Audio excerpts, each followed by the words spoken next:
കലാരജു ഉന്നയിക്കുന്ന ആരോപണങ്ങളൊക്കെ തീർത്തും ഗൗരവതരമാണ്. പക്ഷേ ഈ ആരോപണങ്ങളെയൊക്കെ പൂർണ്ണമായും തള്ളുകയാണ് നഗരസഭാ വൈസ് ചെയർമാൻ സണ്ണി കുര്യാക്കോസ്. ഭൂമി വിൽപ്പനയിൽ ഇടപെട്ടിട്ടില്ലെന്ന് സഹകരണ ബാങ്ക് മുൻ പ്രസിഡന്റ് കൂടിയായ സണ്ണി കുര്യാക്കോസ് പറയുന്നു.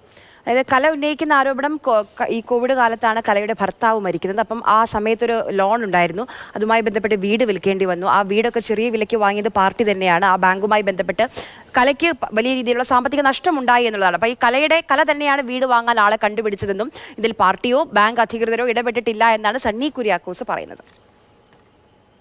അവര് വില പറഞ്ഞ് മൂന്നാമതൊരാൾക്ക് അവര് ഇഷ്ടപ്പെട്ട് വില പറഞ്ഞ് അവര് തമ്മിൽ സംസാരിച്ച് കച്ചവടം നടത്തിയൊരു കാര്യം ഞങ്ങളുമായിട്ട് ബന്ധമില്ല. അത് ഞങ്ങൾക്ക് ഈ ലോണിൽ ഇളവ് ചെയ്ത് കൊടുക്കുന്ന കാര്യത്തിൽ മാത്രമേ നമുക്ക് ബന്ധവും. അവര് പോയി കണ്ടുപിടിച്ച്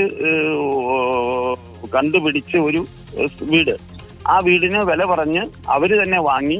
ആ വാങ്ങിയ വീട് അവര് പിന്നീട് എവിടെയോ ഞാൻ അറിഞ്ഞത് ലോൺ വെച്ചു. ലോൺ വെച്ചതിന് ശേഷം ഈ സംഭവം എല്ലാം ഒരു 3 കൊല്ലം മുമ്പ് നടന്ന കാര്യമാണല്ലോ. അതിനുശേഷം ഇപ്പോ ആ വീട് വിറ്റു എന്നും അറിയണു. അതാണ്ട് എത്ര രൂപയ്ക്കാ വിറ്റത് എങ്ങനെയാണെന്നൊന്നും നമുക്കറിയില്ല. അതായാലും വിറ്റു എന്നുള്ള പോലെ എനിക്കറിയാം, അത്രേ ഉള്ളൂ. എനിക്ക് മറ്റു കാര്യങ്ങൾ എനിക്കറിയില്ല.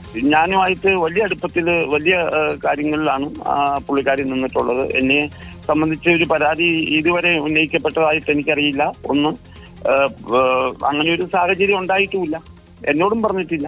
ഇന്നലെ അവര് കോൺഗ്രസ്സുകാർക്കൊപ്പം എത്തുമ്പോഴാണോ അവര് പാർട്ടിയിൽ നിന്നും അകന്നു എന്ന് മനസ്സിലാകുന്നത്? അല്ല, അവര് CPM കൗൺസിലറാണല്ലോ. അരുവാൾ ചിറ്റിയ നക്ഷത്ര അടയാളത്തിൽ മത്സരിച്ച് ജയിച്ച ആളാണ്. അപ്പൊ ഞങ്ങൾ ഇന്നലെ പങ്കെടുക്കേണ്ടതില്ല എന്ന് തീരുമാനിച്ചിരുന്നു. കാരണം അവിശ്വാസ പ്രമേയത്തിൽ പങ്കെടുക്കേണ്ടതില്ല എന്ന് തീരുമാനിച്ചിരുന്നു. അതിന്റെ ഭാഗമായി ഞങ്ങൾ പങ്കെടുത്തില്ല, അത്രേ ഉള്ളൂ. വേറെ പ്രശ്നമൊന്നുമില്ല.